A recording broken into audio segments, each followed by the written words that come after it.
Saya ingin ke Mas Toto. Mas Toto, merampingkan perusahaan itu kan memang secara teori akan bisa membuat, akan bisa membuat lebih efisien.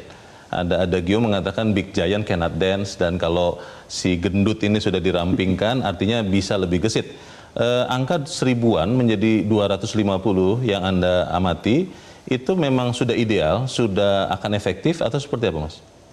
Ya, selama ini kalau kita bicara mengenai angka 1000 misalnya ya, itu kan bicara berarti pada level konteks BUMN, anak BUMN, cucu BUMN. Cicit BUMN ada juga ya, sampai cicit ya. Ada cicit. Oke, jadi kalau kita bicara konteks BUMN saja, mungkin kita hanya sekitar 100 perusahaan lah begitu ya. Jadi kalau sekarang Presiden bilang dari sekitar 1000-an akan dibuat menjadi hanya sekitar 300, tentu konteksnya adalah dalam upaya untuk bagaimana supaya daya saing dari BUMN itu bisa diperkuat ya.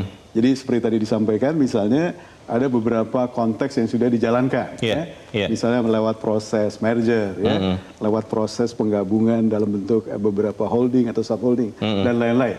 Idealnya secara teori sebetulnya kalau kita konsolidasikan, mestinya kan apalagi perusahaan-perusahaan BUMN sejenis ya, itu kan mestinya nanti dalam jangka pendek itu dia punya cost structure langsung dia bisa turun. Karena sumber-sumber efisiensi pasti bisa didapatkan. Misalnya dari pengadaan procurement barang-barang ya. Bisa jadi satu lebih murah ya. Beberapa fasilitas lab misalnya ya, atau fasilitas penunjang lainnya juga bisa dibikin jadi satu. Sehingga dalam jangka pendek dengan cost structures yang lebih ringan, maka tentu otomatis bottom line angka profitnya juga bisa meningkat ya. Nah, tapi tentu kita harus lihat jangka panjangnya seperti apa. Kira-kira proses value creation dari pengelompokan, konsolidasi ini benar nggak bisa meng-create value? Itu sebenarnya kata kuncinya. Karena beberapa contoh di beberapa kasus sebelumnya dijadikan satu, tapi setelah jadi satu, value-nya sebenarnya malah jadi menurun ya. Malah turun. Yang terjadi malah value destroying istilahnya ya. Kenapa begitu? Karena menurut saya proses awal dalam konteks melakukan proses due diligence di tahap awal, kemudian melakukan proses pembentukan PMO ya, sampai kemudian dia betul nggak bisa mempersiapkan post merger integration dengan benar. Jadi kata kuncinya kalau post merger integrationnya tidak dijalankan dengan cukup kuat, maka potensi bahwa kemudian penggabungan atau konsolidasi ini tidak menghasilkan value, memang bisa terjadi ya. Karena tidak ada kesepakatan di antara legacy BUMN-BUMN yang dikonsolidasikan untuk bersama-sama masuk kepada tujuan yang baru. Sehingga menurut saya dan antara ke depan penting melihat bagaimana proses kaitannya dengan soal post merger integration itu menjadi salah satu poin penting supaya konsolidasi ini betul-betul bisa menciptakan nilai yang lebih baik ke depan. Saya ingin ke Mas Fitra, ini yang terkait dengan yang dikatakan Mas Toto, kan kita tahu bahwa BUMN karya itu kebanyakan kesulitan keuangan di masa yang lalu. Dan ini kan akan digabung ya. Saya tidak tahu rencana persisnya seperti apa. Apakah misalnya Hutama Karya, Bang Andre sebagai yang waktu itu dia ditugaskan untuk membangun tol Trans Sumatera, misalnya dikecualikan atau bagaimana? Nah pertanyaannya, kalau bangun tol kampung kita ya? Itu dia. Orang sehat sama orang sehat bergabung biasanya akan tambah sehat. Tapi kalau orang sakit dengan orang sakit tidak diobati, bisa jadi tambah sakit. Jadi yang sehat jadi sakit. Itu. Bisa ikut sakit juga. Bagaimana Mas Fitra?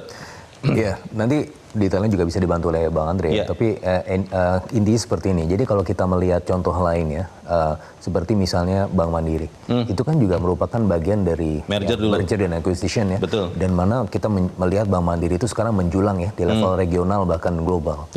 Nah, kita juga bisa melihat contohnya di China, kembali lagi ke China, SSCI tadi yang saya sampaikan, di tahun 2003 yang terlibat atau masuk dalam Fortune 500 itu cuma 12 perusahaan.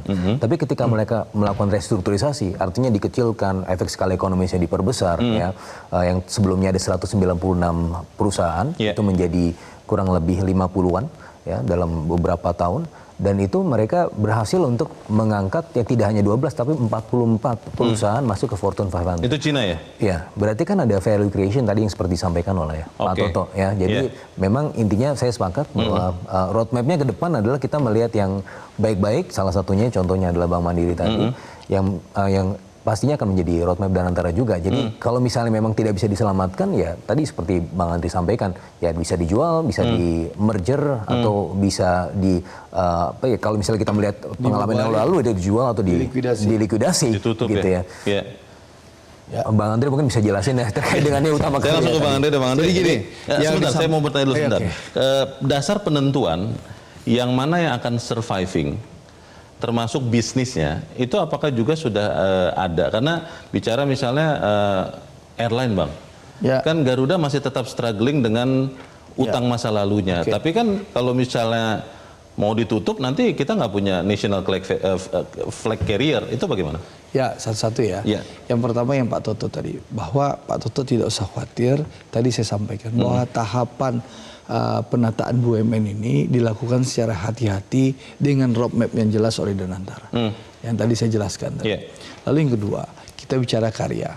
Dalam RKP Danantara yang dilaporkan kepada kami di Komisi 6, itu memang direncanakan karya-karya ini akan di-merge. Semuanya? Ya, nanti ada berapa, jadi hanya tinggal berapa karya. Oh, ada beberapa, tidak hanya satu ya? Ya, tapi tentu sekali lagi tidak mungkin tadi yang sakit-sakit ini digabung begitu saja. Nah, itu yang dilakukan penataan ini. Mereka melakukan restrukturisasi keuangan, misal Wika dan Waskita. Kalau Waskita kan sakitnya berat ini. Lalu Wika juga terbebani oleh KCEC, akhirnya sakit. Nah, mereka berdua sekarang dilakukan restrukturisasi oleh Danantara. Insya Allah nanti setelah sehat, ya utangnya berkurang, keuangan sehat, barulah mereka nanti rencana akan digabung kemungkinan dengan Utama Karya. Yang Utama Karya sekarang salah satu BUMN karya yang paling sehat. Ya, cash flow-nya juga bagus dan baik. Nah, lalu misalnya PP dengan apa? Itu udah ada rencana-rencananya. Adikarya dengan siapa? Itu sudah disampaikan ya Bang ya? Maksudnya rencana itu ada RKP yang disampaikan di Danantara kepada kami di Komisi 6, itu bagian cara kami rapat rutin dengan Danantara untuk melakukan fungsi pengawasan di Komisi 6. Masyarakat bisa lihat Bang? Apa? Masyarakat bisa tentu lihat nanti juga? akan dilaporkan oleh Danantara ke publik secara transparan. Tapi tentu ini kan dalam langkah aksi koperasi, penataan tentu belum bisa dilaporkan secara detail. Tapi setelah akan dilakukan aksi tentu akan dilaporkan kepada publik oleh Danantara. Ya. Lalu bicara soal tadi apa? Karya. Lalu apalagi? Garuda. Ya, Garuda. Sekarang kan kita harus tahu bahwa Danantara di akhir 2025 kemarin sudah melakukan injeksi sekitar 23 triliun. Pertanyaannya uangnya kemana? Nah, hampir 16 triliun itu dipakai untuk Citylink. Karena beda Garuda dengan Citylink. Garuda itu sudah melalui PKPU, ya. Lalu dia sudah melakukan restrukturasi luar biasa terhadap utang-utang Garuda. Sedangkan Citylink ini terlupakan ya Pak Toto. Terlupakan. Nah, hampir 16 triliun uang itu dipakai untuk melakukan restrukturisasi Citylink plus memperbaiki pesawat-pesawat Citylink. Citylink itu kemarin tuh hanya punya 19 pesawat yang terbang. Yang layak. Lalu dengan uang itu sekarang sudah 39 pesawat yang terbang. Betapa jumlahnya Citylink itu dulu hanya 19.000 kalau tidak salah per hari yang terbang dengan Citylink. Sekarang kalau nggak salah hampir sudah lewat 30.000 lebih. Ya, itu dilakukan. Nah, Garuda pun juga melakukan teruskan untuk memperbaiki pesawat-pesawatnya rusak. Nah, ke depan tentu setelah ini sehat, ya Garuda sudah on the track. Di Q1 2026 ini Garuda sudah untung. Lalu yang lain juga udah. Nah, setelah sehat nanti tentu ada rencana ke depan. Bagaimana Garuda, Pelita dan Citylink nanti akan bergabung. Di mana Garuda untuk premium class, Pelita Air Service untuk medium class, dan Citylink untuk low cost carrier kita. Pertanyaan berikutnya adalah bagaimana kemudian BUMN sebagai badan usaha milik negara, yang mana yang akan diprioritaskan, mencari profit atau seperti misalnya Pertamina juga memberikan manfaat terbesar untuk masyarakat lewat domestic obligation. Tetap bersama kami, Top Ekonomi segera kembali.